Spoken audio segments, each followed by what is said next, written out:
Muy buenos días a todos y muchísimas gracias por estar aquí en esta edición de Vaya Hackathon 2022. A mí esta me hace especial ilusión porque se llama Nosotras también y creo que es muy importante que haya este tipo de foros para reclamar nuestra presencia en las STEM y sobre todo en las TIC, ¿vale? Me vais a permitir que en lugar de empezar por el principio, que sería presentándome a mí, le dé todo el protagonismo a Hedy Lamarr, la protagonista de mi charla, ¿vale? Entonces voy a empezar un poco contándoos quién era Hedy Lamarr, o al menos contándoos la que hasta hace poco ha sido la versión oficial de su biografía, de quién era Hedy Lamarr. Hedy Lamarr nace un 9 de noviembre en 1915 en Viena, Austria, y muere en su residencia de Miami en el año 2000, bastante aislada de los focos. Hedy Lamarr durante su vida fue una actriz de Hollywood, una famosísima actriz de Hollywood en los años 40.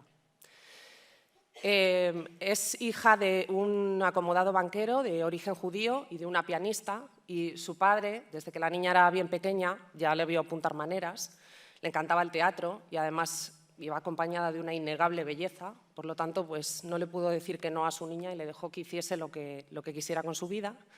Entonces ya a los 12 años ganó un concurso de belleza y empezó a apuntarse a clases de teatro y a interesarse por la interpretación. Empezó una tímida carrera interpretativa en Checoslovaquia que alcanzó su punto álgido en el año 1933, cuando protagoniza la película Éxtasis. Y bueno, es interesante que sepáis que Hedy Lamarr es la primera mujer que protagoniza un orgasmo femenino en pantalla, en el cine. Además hizo un desnudo integral bastante interesante, que acompañado con el escándalo de que a su marido todo esto no le hacía demasiada gracia porque no era lo suficientemente aperturista para estas cosas, pues protagonizó un escandaloso divorcio con huida incluida, digna de una película de Hollywood, y acabó en Estados Unidos. En Estados Unidos empezó a desarrollar su carrera, bastante potenciada por contactos poderosos que tenía allí, y fue apodada como la mujer más bella durante toda la década de los años 40 y bueno, pues con más o menos aciertos y fracasos en las elecciones de sus papeles llegó a protagonizar Sansón y Dalila. Sansón y Dalila es el primer recuerdo que yo tengo de Hedy Lamarr. Un verano viendo con mi abuela esta película en mi casa del pueblo, recuerdo cómo mi abuela me contaba la historia de Sansón y Dalila y los filisteos, y es el gran recuerdo, la imagen que yo tengo de Hedy Lamarr, una mujer bellísima. Tras sonados divorcios y escándalos, se casó unas 6 veces, se retiró en 1957 y bueno, protagonizó en las páginas ya amarillas más bien numerosas noticias porque la acusaron varias veces de robar en supermercados y en tiendas, era cleptómana. Y los últimos años de su vida los pasó completamente recluida en su casa de Miami y el único contacto que tenía con el exterior era a través del teléfono. Hay un documental muy curioso llamado Calling Hedy, que cuenta cómo se pasaba 7 horas al día incluso hablando con sus hijos, con familiares por teléfono. Era lo único que hacía. Y quizá el último escándalo más sonado fue que contrató a una editorial, a unos autores, para que hicieran una autobiografía sobre ella y posteriormente los denunció, diciendo que más de la mitad de lo que habían contado era completamente mentira. Esta es la biografía oficial hasta hace muy pocos años de Hedy Lamarr, pero yo luego os contaré que esto no es del todo cierto. Ahora ya sí, os voy a contar quién soy yo. Me llamo Edurne Balmori y vengo de Cantabria, de un pequeño pueblo que además es precioso, de la zona del Valle del Nansa. Estudié ingeniería y llevo 13 años, he estado 13 años desarrollando código, diferentes lenguajes, en el backend, en el frontend, he sido tech lead, he hecho un montón de proyectos y 8 años lo he estado paralelizando con tareas de desarrollo de negocio. Me llamó la atención hacer otro tipo de papeles y también he estado haciendo de analista funcional. Me encantó Agile cuando lo conocí, he hecho también papeles de Product Owner, de Scrum Master, incluso de Agile Coach. Y los últimos 8 años de mi carrera los he pasado trabajando en Cognizant. Actualmente soy la responsable de todos los proyectos, de todo el delivery de todos los proyectos de banca, servicios financieros y seguros que tenemos en lo que llamamos Nearshore, es decir, todos los proyectos que desarrollamos desde España, desde Europa Sur, porque actualmente comprendemos ya Portugal, Italia y España, pero los desarrollamos para Europa. Las 2 preguntas que más he oído a lo largo de toda mi carrera es ¿por qué me decanté por una ingeniería y si he recibido sesgos de género o algún tipo de discriminación por ser mujer. La respuesta a la primera, que por qué me dediqué a la ingeniería, está un poco relacionado con la forma de ser que yo tengo. Mi lema es: si otro puede hacerlo, yo también. Si nadie lo ha hecho, siempre puedo intentarlo. Y además de eso, siempre he llevado una feminista en mi interior. Siempre he sido muchísimo más de brujas que de princesas. Yo en la bruja veo a una persona autónoma que tiene incluso su propio medio de transporte, que es la escoba. Además, da un valor añadido porque hace pócimas y embrujos. Sin embargo, la princesa siempre la he visto como un ser débil al que alguien siempre tenía que rescatar. Otro de los lemas que siempre he tenido, y contesta a la segunda pregunta, si he recibido discriminación por género, es que yo no puedo decidir cómo los demás interaccionan conmigo, pero sí que puedo decidir cómo me lo tomo. Y la respuesta a la pregunta es que sí, por supuesto, he recibido discriminaciones. Por suerte no tantas como las de las generaciones anteriores, y seguramente que menos que las de las generaciones siguientes. Pero siempre que se han metido conmigo por el hecho de ser mujer o siempre que han insinuado que estaba menos capacitada, en realidad lo he visto como una oportunidad, como un reto, como una motivación más para decir: aquí estoy yo y valgo lo mismo o más que tú. Os dejo mi dirección de correo electrónico porque estoy muy involucrada en temas de diversidad y si tenéis preguntas sobre este tema, yo siempre estoy dispuesta a responderlas. Así que podéis contactar conmigo o aquí o por LinkedIn, ¿vale? Esa soy yo. Entonces, ¿a qué he venido hoy? A hablaros de un problema que tenemos en la actualidad bastante importante, y es la baja presencia de mujeres en STEM, y en concreto en las TIC. Para el que no sepa lo que significa el acrónimo STEM, el STEM abarca todas aquellas disciplinas y prácticas que se engloban bajo ciencias, tecnología, ingeniería y medicina. Y las TIC es un pequeño sector que pertenece a las STEM que aborda la tecnología, digamos. Yo soy una persona de ciencias, como seguramente muchos de los que estáis aquí, y me encantan los datos. No me gustan las opiniones, por lo general, a no ser que sean opiniones que se extraen de unos datos concretos y objetivos. Por lo tanto, os voy a reducir el problema en algunas cifras que creo que lo representan bastante bien. En 2019, solamente el 19,7% de los profesionales en el sector TIC eran mujeres. En 2019 también, solamente el 23% de la investigación TIC fue llevada a cabo por mujeres. Ambos datos son del Ministerio de Investigación. Según el Ministerio de Igualdad, en Ingeniería Informática, el porcentaje de alumnas matriculadas ronda solamente el 20%. Y os puedo asegurar que en España, en cuanto a esto, estamos muy, muy bien. Porque en muchísimos países, incluso que se tienen por más avanzados que nosotros, están peor. Desde 1903, la proporción de premios Nobel en disciplinas STEM es de 17 mujeres por 572 hombres. En el mundo, solamente el 30% de los estudiantes de carreras STEM son mujeres, según la UNESCO, y ya la cifra más alarmante de todas es que en el mundo solamente el 3% de los estudiantes de TIC son mujeres. Todo esto son datos oficiales que podéis consultar en estos organismos, ¿vale?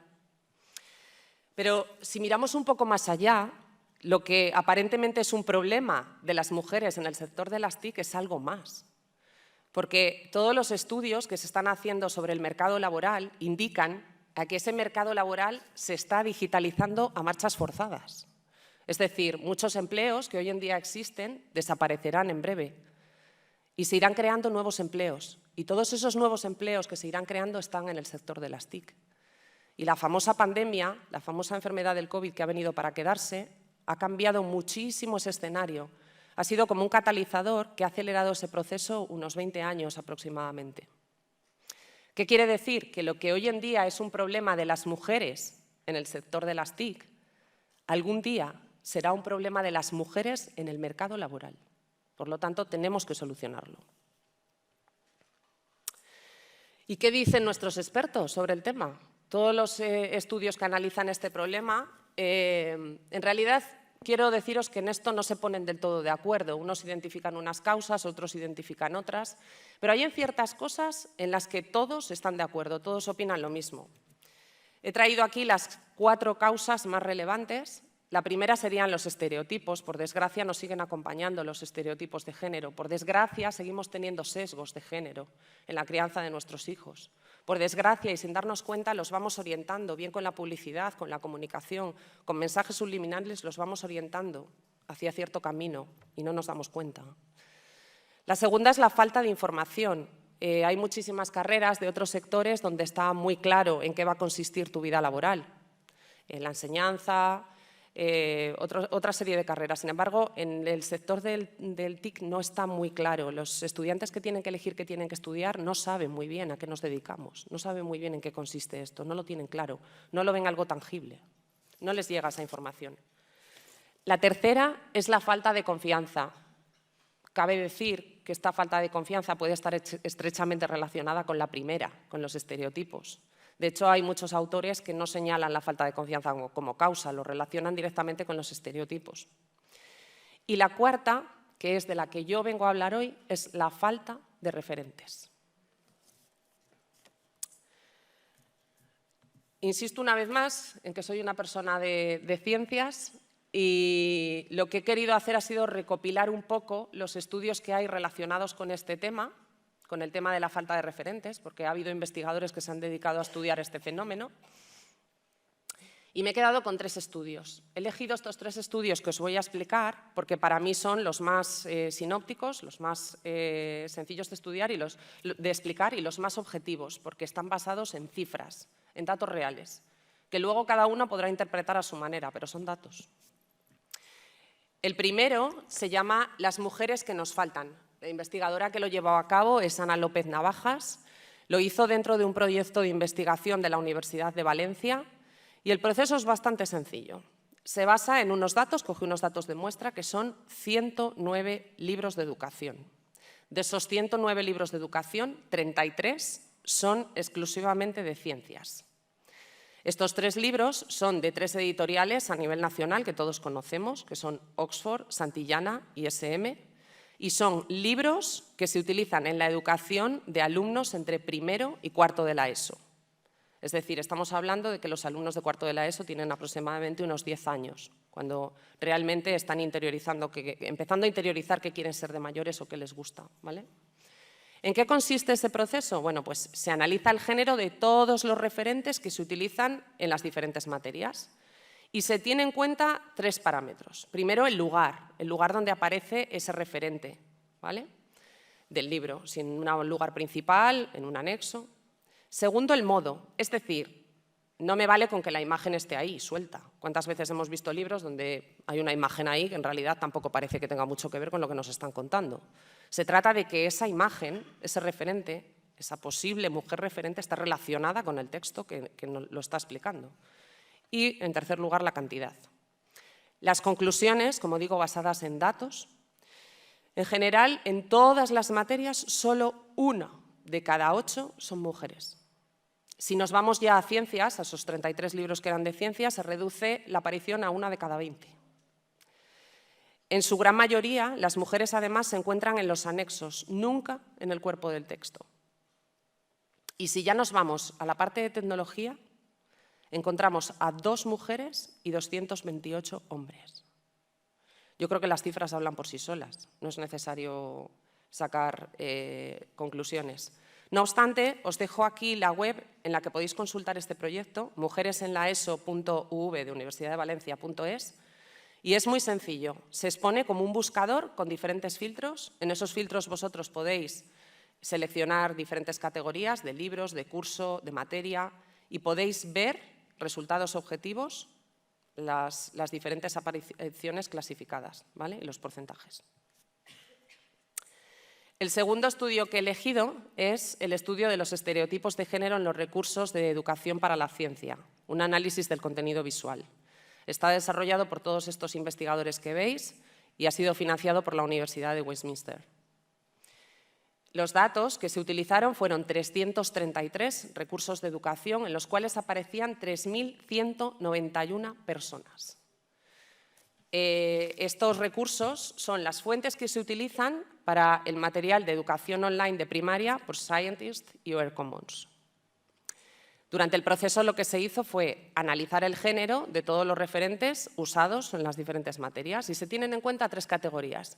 Si pertenecen a ciencias, si por el contrario están dedicados a la enseñanza o si a ninguna de las 2 cosas, que lo llamamos no ciencias, esa categoría, ¿vale? No sé si se ve en la gráfica la proporción, Pero si tenemos en cuenta la enseñanza, bueno, no estamos muy mal, digamos que estamos en un 52% para las mujeres. Eso sí, si nos vamos solamente a la parte de ciencias, la cosa decae bastante. Estamos hablando de un 30% para las mujeres y, sin embargo, un 55% para los hombres. Nuevamente, los datos nos dicen que en cuestión de referentes ni estamos iguales ni vamos a estar. Pero este tercer estudio es todavía aún más interesante, porque, claro, una cosa son los libros de texto y otra cosa es la comunicación, es decir, ¿qué nos llega? ¿Qué nos llega de redes? ¿Qué nos llega del mass media, ¿no? Así que he elegido este tercer estudio, que se llama Mujeres científicas como decoración, la imagen de las científicas en las imágenes de la prensa española. Está desarrollado por todos estos investigadores, que también pertenecen a la Universidad de Valencia, y este estudio, por su relevancia, por el tema que ponía en contexto, fue publicado por la revista Science Communication. Los datos son nuevamente el análisis de 1.134 fotografías de todas las noticias relacionadas con la comunidad científica. 4 periódicos que todos conocemos de tirada nacional: El País, El Mundo, ABC y La Vanguardia. Y se analizó, es relativamente reciente, se analizó estas fotografías durante los años 2014 y 2015, es decir, todo lo que aparecía en prensa relacionado con ciencias durante estos años. ¿Qué procesos siguieron en el estudio? Bueno, pues analizaron el género de todas las imágenes que aparecen en prensa, todas las noticias relacionadas con la comunidad científica.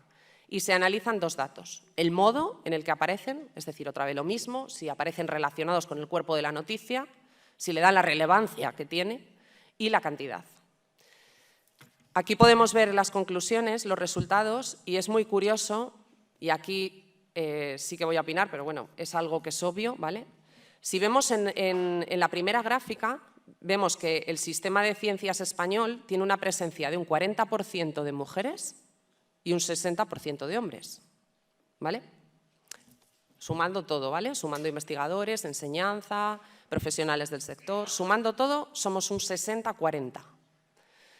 Pero cuando nos vamos a las imágenes en prensa, somos un 74-17. Es decir, no sé cómo lo veis, pero yo veo que aquí no hay una relación entre la cantidad real y lo que luego trasciende a prensa, ¿vale?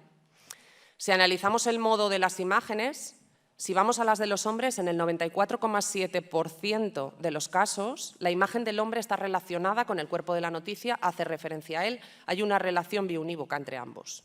Pero si nos vamos a las mujeres, eso ya se transforma en un 74,1%. Yo creo que después de ver estos 3 estudios, y os puedo asegurar que hay muchos más, y esto solamente es un pequeño ejemplo de lo que ha dado de sí en investigación el estudio de los referentes femeninos, hay algo que está claro, y es que no hay referentes femeninos. No nos llegan, no sé si es que no los hay o no nos llegan. Esa es la siguiente pregunta que yo me hice. La siguiente pregunta que yo me hice fue, ¿pero cuál es el problema? ¿Que como somos muchas menos mujeres, eso hace que se generen menos referentes? ¿Que menos de ellas hayan tenido éxito y por eso no nos las cuentan? ¿O que no existen, que realmente no hay mujeres dignas de reseñar en los libros? Entonces, bueno, estuve investigando un poco en las redes y os traigo aquí un ejemplo de las mujeres referentes que yo he encontrado. He elegido 3 en el panorama internacional. La primera es Kimberly Bryant, es la fundadora y CEO de Black Girls Code. Esta mujer se dio cuenta, estudió ingeniería eléctrica, matemáticas y ciencias de la computación, y cuando su niña tenía 7 años, vio que tenía un interés desmesurado por aprender a codificar, a hacer código, seguramente por ver a su madre.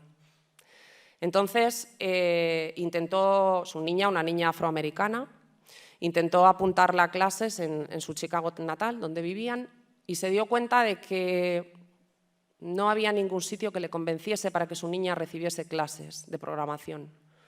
O bien porque iba a estar aislada, por su condición de ser niña y además afroamericana, o bien porque los contenidos no le satisfacían.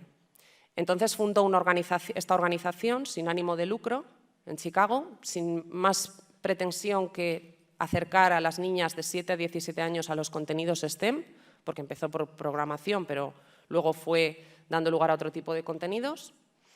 Y empezó a crear alianzas estratégicas con empresas, a recibir muchísimos apoyos y actualmente tiene 16 sedes en Estados Unidos. Su objetivo para 2040 es dar cobertura a 1 millón de niñas. Ha recibido numerosísimos premios y el reconocimiento de la comunidad internacional, pero nosotros no la conocemos. La segunda es Ewin Shotwell, que es la actual presidenta y jefa de operaciones de SpaceX. Seguramente sí que sabéis lo que es SpaceX y todos habéis oído hablar de Elon Musk, pero no de esta mujer. Es ingeniera mecánica y licenciada en matemáticas. Empezó en Chrysler porque estaba al principio muy interesada por la automoción, pero de repente se dio cuenta de que a ella lo que le gustaba era el tema del espacio. Así que fichó por Aerospace Corporation y enseguida, en un tiempo récord, debido a su valía y a su inteligencia, se convirtió en ingeniero jefe. Sus contribuciones fueron muy interesantes en el campo de la exploración comercial del espacio dentro de la NASA y eso le valió ser la 11ª empleada contratada por SpaceX. Como todos sabéis, SpaceX es la empresa que ha puesto el primer satélite comercial en órbita del mundo. Y este éxito, entre otras personas, es gracias a Ewin Shotwell. La tercera mujer que quiero contaros aquí es Fei-Fei Li. Es la codirectora del Instituto de Inteligencia Artificial, es de eso de lo que antes hablaba mi compañera Esther, con enfoque humano de la Universidad de Stanford. Es licenciada en Física y Ciencias de la Computación y tiene una investigación muy ambiciosa que está centrada en neurociencia computacional y cognitiva. Fundó Inteligencia Artificial para Todos, también sin ánimo de lucro. Tiene alianzas estratégicas con otras corporaciones, entre ellas con Black Girls Code, y ya tiene 16 localizaciones en todo Estados Unidos en los cuales se da cobertura a que la inteligencia artificial se acerque a las personas. Gracias a esta mujer se ha mejorado de forma muy notable la capacidad de la inteligencia artificial en el reconocimiento de imágenes. Y esto es lo que tenemos a nivel internacional, pero cabría pensar, ¿y en casa? En España tenemos mujeres que merezcan un reconocimiento por su labor dentro de la tecnología. Pues yo he encontrado también unas cuantas. Y he traído aquí 3. La primera es Luz Reyó. Es fundadora y CEO de Change Dyslexia. A mí el caso de Luz me encanta porque es un poco lo que os contaba antes de mí, de ese espíritu combativo de demostrar que tú también puedes. Pues a Luz le pasó un poco eso. Luz cuando era pequeña le diagnosticaron dislexia y no se conformó con eso. Dedicó su vida a aprender más sobre la dislexia. Eso le hizo a sacarse una licenciatura en lenguaje y en ciencias de la computación. Actualmente, aparte de tener su empresa, trabaja como investigadora en la Universidad de Pittsburgh. Fundó la empresa Change Dyslexia, que tiene 2 aplicaciones muy interesantes y muy relevantes. La primera es para la detección precoz, que es muy importante en el caso de la dislexia, una detección precoz. Y la segunda es una especie de videojuego que sirve para poco a poco ir corrigiendo la dislexia. Ha sido la primera española en recibir el Premio para Jóvenes Investigadores Europeos de la organización Euroscience y se ha ido financiando en parte con un montón de premios que ha ido recibiendo por su labor. La segunda es Alicia Asin, cofundadora de Libelium. Es ingeniera informática y cofundó con otro compañero Libelium hace 11 años. Cuando fundó Libelium solamente eran 3 personas y tenían 3.000 euros, que es el dinero mínimo que te piden para crear una sociedad limitada, creo. Casualmente, este último año ha cerrado la facturación con solamente en I+D una inversión de 1.700.000 euros y 60 personas en plantilla. Su producto estrella es Washmode, que es una especie de plataforma de hardware que es capaz de monitorizar de manera inalámbrica cualquier parámetro ambiental. Tiene un montón de proyectos súper ambiciosos, algunos de ellos relacionados con, por ejemplo, la polución, y quizá el más sonado, por el que ha recibido, entre otros, el premio Jaime I a la investigación, es uno que hace un control predictivo de erupciones, concretamente en el volcán Masnaya de Nicaragua. Y la última mujer que quiero contaros es Rosa Monge, que es directora de I+D y cofundadora de BeyondChip. Es ingeniera industrial y se ha dedicado durante su carrera a la bioingeniería y a la biomecánica aplicada. La empresa que fundó, BeyondChip, consiste en la creación de dispositivos microfluídicos para cultivo celular en ambiente biomimético. Esto lo he tenido que leer porque era imposible memorizarlo. ¿Qué quiere decir esto? Esto quiere decir que gracias a su infraestructura, lo que crea su empresa es capaz de crear entornos controlados que reproducen ciertas condiciones. ¿Qué aplicaciones tiene eso en la vida real? Pues, por ejemplo, el avanzar muchísimo más rápido y con muchísimo menos coste a la hora de investigar nuevos medicamentos. Esta mujer ha sido elegida como una de las 10 Top Talents por la MIT Technology Review para menores de 35 años. Estas 3 mujeres de las que os he hablado, estas 3 mujeres españolas, Luz Reyó, Alicia Sin y Rosa Monge, tienen menos de 40 años. Yo creo que podrían ser perfectamente referentes para las niñas que hoy tengan 11 o 12. Pero no han llegado, no lo son, de momento. Y ahora ya sí, vamos a volver a la historia de la protagonista de mi charla, que es Hedy Lamarr. Vamos a reescribir un poco su biografía, ¿vale?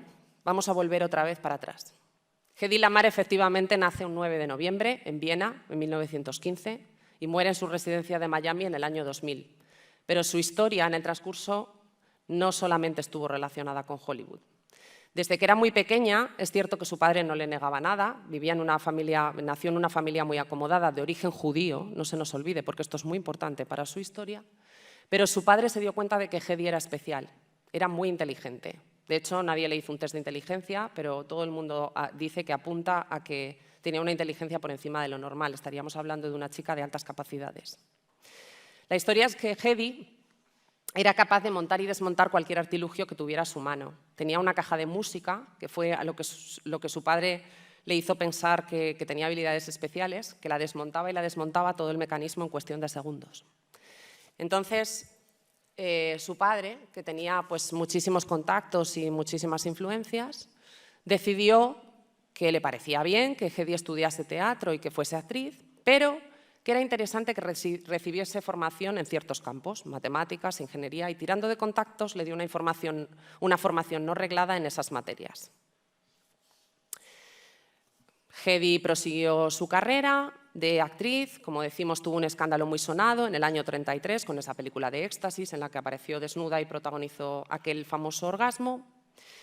Y aquí es importante en esta historia hablar de su marido, de Fritz Lang. Su primer marido era un empresario, también muy rico, y se dedicaba a la venta de armas. En concreto, era íntimo amigo de Mussolini y de Hitler, y se dedicaba a vender armas al bando nazi.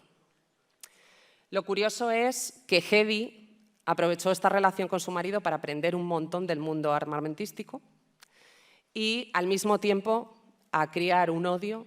Ella de por sí, que ya tenía orígenes judíos, estuvo con un marido que era muy católico y encima apoyaba al bando nazi, con lo cual se creó el cóctel perfecto para que Hedy, un marido encima celoso, que la tenía completamente aislada, estaba encerrada, vivía encerrada. Así que en el año 37, Hedy un día decide que se acabó. Contrata a una criada que se le parece bastante físicamente, le quita la ropa y por una ventana se escapa. Lo tiene todo preparado, gracias a las influencias de su padre, para que un coche la espere, la lleva hasta París, de París se fuga a Londres y de Londres se va a Estados Unidos. Llega a principios de los 40 una Hedy que odia todo lo que tenga que ver con el nazismo, con inteligencia y además con contactos.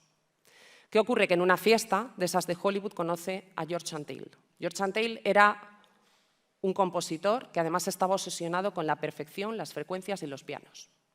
De hecho, dicen que solo vivía para las 88 teclas de los pianos y se cuenta, yo no sé si sería verdad, que tenía en su haber 100 pianos que estaban sincronizados de forma perfecta, que estaban afinados de forma exacta. Y lo cierto es que cuando estamos en este momento, Hedy está más o menos triunfando en Hollywood, es bastante conocida, pero ella dice que quiere ayudar al bando aliado porque está ya la guerra. Ofrece su ayuda a través de sus contactos al gobierno americano Y le dicen, claro, Hedy, sí, tú sí que puedes ayudarnos. Con tu belleza y tu fama, eres la persona perfecta para ir a recaudar dinero para los bonos de guerra. Entonces contratan a otro actor que se llama Eddie Rhodes y crean una especie de teatrillo. Ese teatrillo consistía en que van por diferentes localidades de Estados Unidos y Hedy, en un papel teatralizado y haciéndose la niña tonta, le dice al público, si contratáis suficientes bonos de guerra, yo le doy un beso a Eddie. Bueno, la cosa es que es un éxito sin precedentes. Consiguen recaudar miles y miles de dólares. El gobierno americano está contentísimo con Hedy, pero Hedy no está tan contenta, porque Hedy cree que puede poner su inteligencia al servicio de los americanos. Entonces, como ve que el gobierno pasa de ella, se reúne con George y empiezan a pensar y a maquinar. Y a Hedy se le ocurre la gran idea de crear un sistema, con todo su conocimiento en armas y con todo su conocimiento en ingeniería, se le ocurre crear un sistema por el cual emisor y receptor conocen las diferentes frecuencias y basado en un sistema de 88 frecuencias por las 88 teclas del piano, van haciendo saltos de frecuencia, ¿vale? Y solo conocen ese tipo de mensaje emisor y receptor. Ese sistema que idea Hedy y que implementa George, se crea la patente en 1942 llamándolo Sistema de Comunicaciones Secreta. Hedy, con ese desconocimiento sobre las patentes y sobre el dinero que se le puede reportar, se lo ofrece al gobierno americano. Y el gobierno americano le dice, bueno, Hedy, pero que es que esto tampoco nos vale. Tú sigue con los bonos, que lo haces muy bien. Y Hedy sigue con el tema de los bonos, un poco frustrada, porque nadie le hace caso. Pero casualmente, para la guerra de misiles con Cuba, por allá por el año 62, hay alguien que rescata la idea de Hedy y se da cuenta de lo que tiene entre manos. Y hablo de que se da cuenta de lo que tiene entre manos porque a día de hoy la idea de Hedy, que en realidad es la primera interpretación del espectro ensanchado de frecuencias, es la base de todas las comunicaciones inalámbricas que conocemos. GPS, Wi-Fi, Bluetooth. Es decir, si buscáis, ahora casi se ha ido el tema por el otro lado. En muchos artículos veréis, Hedy Lamarr, la inventora del Wi-Fi. No, Hedy Lamarr no inventó el Wi-Fi, pero Hedy Lamarr sentó las bases para que el Wi-Fi ocurriese. Como suele pasar en estas historias, el reconocimiento a Hedy le llegó muy tarde, ¿vale? Aunque su sistema se utilizó en la guerra de misiles de Cuba y posteriormente se utilizó en la guerra de Vietnam, pero realmente no fue hasta el año 1997, cuando Hedy ya tenía 82 años, cuando se le concedió el premio Pioneer. Y esta mujer, que os he contado antes, que se pasaba en su casa 7 horas colgada del teléfono y hablando con toda la gente que conocía a través del teléfono, quiso que la única reacción por su parte que apareciese en prensa fue «ya era hora». Más adelante, a título póstumo, ya se le reconoció el 9 de noviembre, actualmente es el Día Internacional del Inventor, y es porque ese día, un año de 1915, nació Hedy Lamarr. Y más tarde, en el 2014, se le concedió por fin a ella y a George Chantel el National Inventors Hall of Fame, que es como el boulevard de Hollywood, ¿no? Pero para los inventores. Mi abuela se murió en el año 1999. Ya os he contado antes que ella fue con la que yo conocí a Hedy Lamarr en aquella película maravillosa de Sansón y Dalila. Y mi abuela se murió en el año 1999 sin saber que Hedy Lamarr, además de ser Dalila, había hecho todo esto. Me encantaría poder deciros que la vida fue muy injusta con Hedy Lamarr, que tuvo muy mala suerte, que es una excepción, pero estaría mintiendo. Podéis tirar de hemeroteca, tirar de redes y ver que Hedy Lamarr es solo una de tantísimas mujeres que no recibieron el reconocimiento que merecían, incluso en los premios Nobel, que la autoría se la dieron al señor de turno que estaba a su lado, a veces un señor que ni siquiera había participado en la investigación, a mujeres que su nombre no ha trascendido, a mujeres cuyos maridos tuvieron que firmar sus patentes, mujeres que se tuvieron que hacer pasar por hombres, también hay alguna, para poder firmar esas patentes. Afortunadamente, las mujeres de las que hoy os hablo, estas mujeres no lo han tenido tan difícil. Es decir, Luz Reyó, Alicia Singh y Rosa Monge seguramente han tenido que capear con ciertas dificultades, pero no tantas como Hedy Lamarr o las mujeres de sus generaciones. Pero sí que es cierto que nuestras niñas no están recibiendo esa información. A nuestras niñas no le están llegando estos referentes. Y si permitimos eso, en realidad estamos condenados, en cierta manera, salvando las distancias, pero a repetir la historia una y otra vez. Y eso es todo. Muchas gracias.